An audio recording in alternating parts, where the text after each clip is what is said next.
Hello friends, welcome to Success Mantra. स्वागत है आपका आपके अपने चैनल सक्सेस मंत्र में। और आज के सेशन में हम इंग्लिश ग्रामर के सेशन को, इंग्लिश ग्रामर के क्वेश्चंस को डिस्कस करेंगे। ये सारे क्वेश्चंस ग्रामर के होंगे। ये सेशन कल होने वाला था, लेकिन कुछ कारणों की वजह से, नेटवर्क इशू होने की वजह से नहीं हो पाया था, तो आज उसे हम कंटिन्यू करेंगे। ये सारे क्वेश्चन आपके जूनियर के लिए बहुत ही ज़्यादा इंपॉर्टेंट होंगे। तो चलिए देखते हैं आज का जो पहला क्वेश्चन है। Change the following sentence into active voice. तो आपको जो सेंटेंस दिया गया है, the word was killed by a cruel boy, तो इसको आपको एक्टिव वॉइस में चेंज करना है। तो देखिए, जब हम इसको एक्टिव वॉइस में चेंज करेंगे तो क्या करेंगे ये देखते हैं। तो ये स्टार्ट होगा, अ cruel boy killed the word. अब देखिए, ये एक्टिव वॉइस है, ये आप लोग जो देख रहे हैं ये इसका एक्टिव वॉइस है।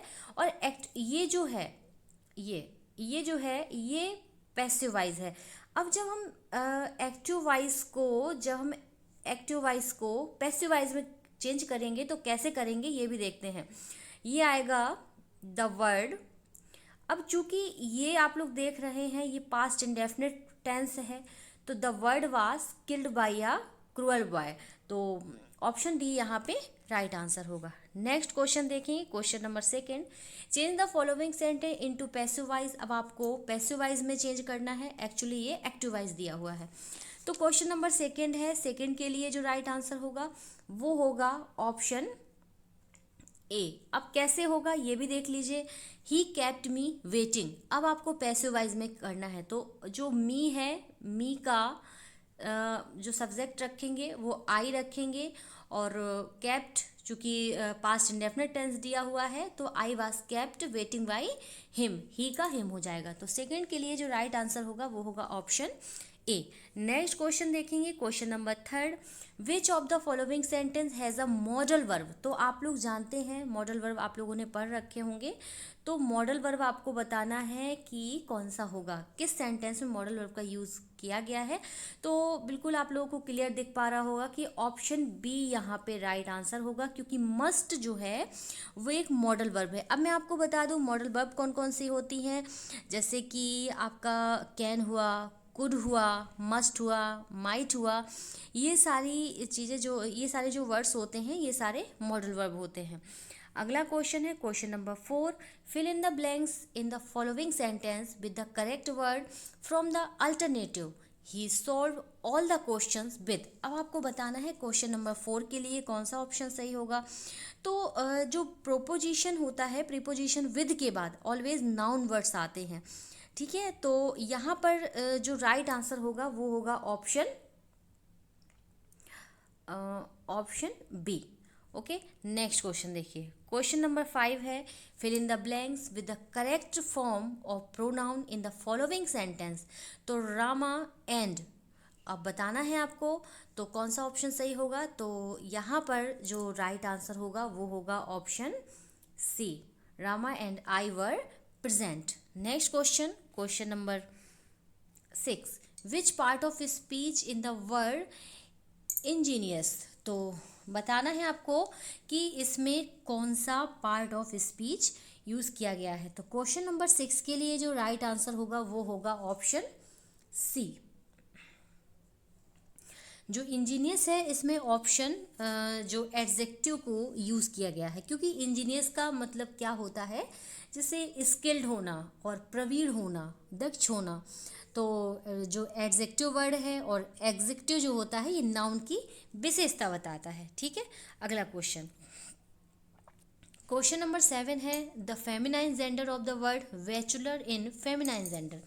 तो वेचुलर एक्चुअली मैस्कुलाइन जेंडर है और आपको फेमिनाइन जेंडर बताना है। तो जो वेचुलर होगा, वेचुलर का जो फेमिनाइन जेंडर होगा वो होगा ऑप्शन डी, इन स्पिंस्टर। ये बहुत ज़्यादा पूछा जाने वाला वर्ड है और बहुत ज़्यादा पूछा भी जाता है, ठीक है। चलिए next question, question number eight. Change the following sentence into a negative one. तो आपको नेगेटिव बताना बहुत इजी सा है। तो दिस बॉय प्ले फुटबॉल, तो प्लेस फुटबॉल है एक्चुअली। तो जो प्लेस फुटबॉल है आपको पता है प्रेजेंट इंडेफिनिट टेंस है, तो यहाँ पर आएगा this boy does not play football. तो ऑप्शन ए यहाँ पे राइट आंसर होगा। ओके, नेक्स्ट क्वेश्चन देखिए, question number 9, change the following sentence into a question. तो Madhusudan knows how to cheat. तो ये इधर आपको एक क्वेश्चन मार्क में इसको बताना है कि कौन सा इसका जो आंसर होगा वो राइट आंसर होगा। तो क्वेश्चन नंबर 9 के लिए देखिए, अब मैं आपको ये बता दूं कि ये सेंटेंस कौन सा है। Madhusudan knows how to cheat. अब यहाँ पर जो हेल्पिंग वर्ब आएगी वो डू या डज में से आएगी। अब आपको बताना है कि क्या आएगी।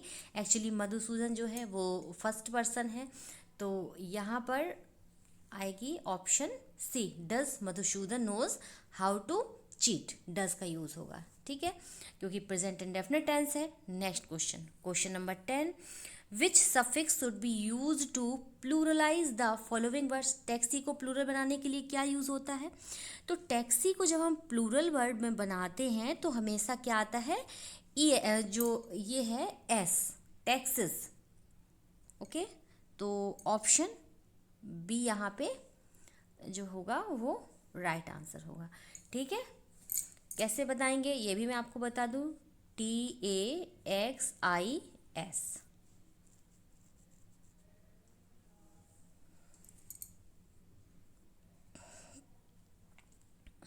चलिए नेक्स्ट क्वेश्चन, क्वेश्चन है break break break on thy cold grey stones O sea and I would that my tongue could utter the thoughts that arise in me. अब सबसे पहले मैं एक क्वेश्चन आपसे पूछूंगी कि जो पोयम है ये किसने कंपोज की है, किसने लिखी है। तो इसका फिर आंसर बताना है आपको। आंसर में आपको क्या बताना है कि जो अटर है इसका क्या मतलब है, ठीक है। तो what is the meaning of the word utter. Utter के लिए क्या मीनिंग यूज़ किया गया है। तो क्वेश्चन नंबर जो 11 है, 11 में देखिए अटर के लिए जो यूज़ किया गया है वो किया गया है स्पीक। Okay, next question. और हाँ, जो ब्रेक ब्रेक ब्रेक इसको भी याद करिएगा कि अल्फ्रेड लॉर्ड टेनिसन की ये पोयम है। नेक्स्ट क्वेश्चन देखिए, question number 12, what is the mood off the poet. अब इस पोयम में जो आप लोगों ने पढ़ा होगा इसको, पोएट का मूड कैसा होता है। तो इस पोयम में पोएट जो है बहुत ही ज़्यादा निराशावादी होता है, क्योंकि आपको इस स्टैंजा में आप लोगों ने देखा होगा। देखिए मैं फिर से आपको दिखा दूं कि इसमें कोल्ड का यूज़ किया गया है, ये देखिए, हाँ इसमें कोल्ड का यूज़ किया गया है और ग्रे का यूज़ किया गया है ना। तो ये आपको ये क्लियर हो गया होगा। तो यहाँ पर जो ये पोयम है इसमें पेसिमिस्टिक, पेसिमिस्टिक मीन्स निराशावादी, तो निराशावादी मूड को इसमें दिखाया गया है। अगला क्वेश्चन है, which one of the following has a opposite meaning in the word frustrator. अब फ्रस्ट्रेटर का अपोजिट मीनिंग आपको बताना है कि फ्रस्ट्रेटर मतलब होता है हतोत्साहित हो जाना, और हतोत्साहित को हम जब अपोजिट वर्ड में यूज़ करेंगे तो इसको बोलेंगे प्रमोटर। मतलब क्या होता है, प्रमोटर मतलब समर्थन करना या प्रोत्साहन करना, और फ्रस्ट्रेटर मीन्स होता है हतोत्साहित कर देना।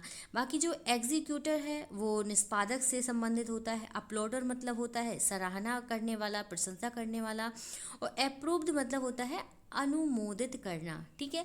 तो फ्रस्ट्रेटर के लिए जो राइट वर्ड होगा अपोजिट वो होगा प्रमोटर। अगला क्वेश्चन है क्वेश्चन नंबर 14।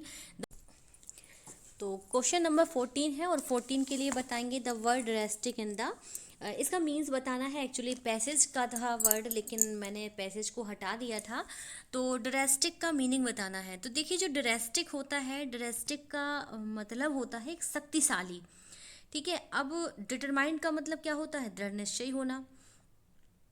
कंसिस्टेंट का मतलब होता है तर्कयुक्त या संगत से रिलेटेड होता है। तो यहाँ पर जो राइट आंसर होगा ड्रेस्टिक, चूँकि मैंने आपको अभी बताया कि ये होता है पावरफुल, शक्तिशाली, तो इसका राइट आंसर होगा ड्रेस्टिक का पावरफुल। ओके, अगला क्वेश्चन, क्वेश्चन नंबर 15 है, fill in the blanks with correct preposition. Napoleon had genius blank space military tactics without doubts he is genius mathematics. तो कौन सा प्रीपोजिशन यूज़ होगा। तो देखिए यहाँ पर जो प्रीपोजिशन यूज़ होगा वो होगा ऑप्शन बी। अब Napoleon had genius for military, तो इसको देखेंगे for military without doubt he is genius in mathematics. तो ऑप्शन बी यहाँ पे राइट आंसर होगा। अगला क्वेश्चन है क्वेश्चन नंबर 16। हाँ, complete the following sentence with the most appropriate word. Priya is not blank space for this kind of job. तो यहाँ पर जो राइट आंसर होगा वो होगा ऑप्शन, जल्दी से बताएंगे आप सभी इसका आंसर देंगे। तो यहाँ पर जो राइट आंसर होगा वो होगा option A, cut out. Cut out means होता है वंचित रहना या छोड़ना। और मैं बाकी की 3 जो है उनका भी बता देती हूँ। कठिन, कठिन का मतलब होता है दुखी होना। कट थ्रो मतलब डिसाइड करना होता है, तय करना होता है। और ये सारे आपको क्लियर हो गए होंगे। तो यहाँ पर जो होगा Priya is not cut out for this kind of job. अगला question, question number 17। Which of the following nouns is a material noun. तो बिल्कुल दिख रहा होगा आपको, क्लियर दिख रहा होगा कि जो मैटेरियल नाउन है वो होगा आयरन। ओके, आयरन जो होगा वो होगा मैटेरियल नाउन। अगला क्वेश्चन नंबर 18 को देखेंगे। विच of the following is a grammatically acceptable sentence. तो ग्रामेटिकली एक्सेप्टेबल, ग्रामेटिकली रूप से कौन सा क्वेश्चन सही है, कौन सा आंसर इसका सही होगा। तो देखिए यहाँ पर देखिए, गिव मी 4-5 रुपी नोट्स। ऑप्शन सी यहाँ पे राइट आंसर होगा। क्यों होगा? क्योंकि जब कोई भी सेंटेंस होता है उसमें रुपी और नोट्स कि नंबर्स को आपको दिखाना होता है, तो नोट को हमेशा प्लूरल वर्ड में लिखते हैं। ठीक है, रुपीस को ना लिख करके आपको नोट्स को हमेशा प्लूरल में लिखना होता है। फिर से इसे बार समझ लीजिए कि जब कोई भी सेंटेंस होता है उसको रुपी और नोट्स के नंबर को, मतलब किसी भी रुपए के नोट की संख्या को दिखाना होता है, तो नोट को ही हमेशा प्लूरल में लिखते हैं। तो ऑप्शन सी यहाँ पे राइट आंसर होगा। अगला क्वेश्चन है question number 19। Identify the subject of the verb in the following sentence है। Every boy along with his parents in waiting in the next room. तो यहाँ पर क्या आइडेंटिफाई करना है आपको? यहाँ पर जो आइडेंटिफाई करना है वो सब्जेक्ट ऑफ द वर्ब, ये आइडेंटिफाई करना है। अब देखिए सब्जेक्ट पार्ट क्या होता है। सब्जेक्ट पार्ट जो होता है वो कोई भी सेंटेंस हो वो हमेशा ऑक्सिलरी वर्ब के पहले आता है। और जो इसका सेंटेंस होगा वो होगा every boy along with his parents. ठीक है, अब इसका जो ये वाला पार्ट है मैं बता दूं आपको, ये वाला पार्ट जो है वो इसका सब्जेक्ट होगा। बाकी का आप लोगों ने सब्जेक्ट प्रेडिकेट पढ़ रखा होगा। तो ऑप्शन यहाँ पे जो राइट आंसर होगा वो होगा ऑप्शन सी। अगला क्वेश्चन है question number 20, last question of the day. Which of the following sentence has an adjective clause. अब आपको बताना है एडजेक्टिव क्लॉज कौन सा होगा। तो जो एडजेक्टिव क्लॉज होगा वो होगा, सभी आंसर दीजिए प्लीज़। तो मैं बता दूं आपको, एडजेक्टिव क्लॉज जो होगा वो I bought a chain which was beautiful. तो विच का प्रयोग चैन की विशेषता बता रहा है। यहाँ पर जो विच का प्रयोग हुआ है, विच का यूज़ हुआ है, वो चैन की विशेषता बता रहा है। और एडजेक्टिव क्या होता है? नाउन की ही विशेषता बताता है। ठीक है, तो नाउन या प्रोनाउन की विशेषता एडजेक्टिव क्लॉज बताता है। अब चूंकि नाउन या प्रोनाउन यहाँ पर क्या है? चैन है। आई बॉट अ चैन, चैन के बारे में बताया क्या है, जो कि बहुत ही अच्छी थी, सुंदर थी। तो विच वाज ब्यूटीफुल। तो यहाँ पर जो एडजेक्टिव क्लॉज है वो किस सेंटेंस में है? तो I bought a chain which was a beautiful. तो ऑप्शन बी यहाँ पे राइट आंसर होगा। तो 20 क्वेश्चंस कंप्लीट हुए फ्रेंड्स। और आगे के नोटिफिकेशन के लिए चैनल को सब्सक्राइब करके बेल आइकन ज़रूर प्रेस कर दें, और जिससे आपको आने वाले सभी वीडियोस की अपडेट मिलती रहे।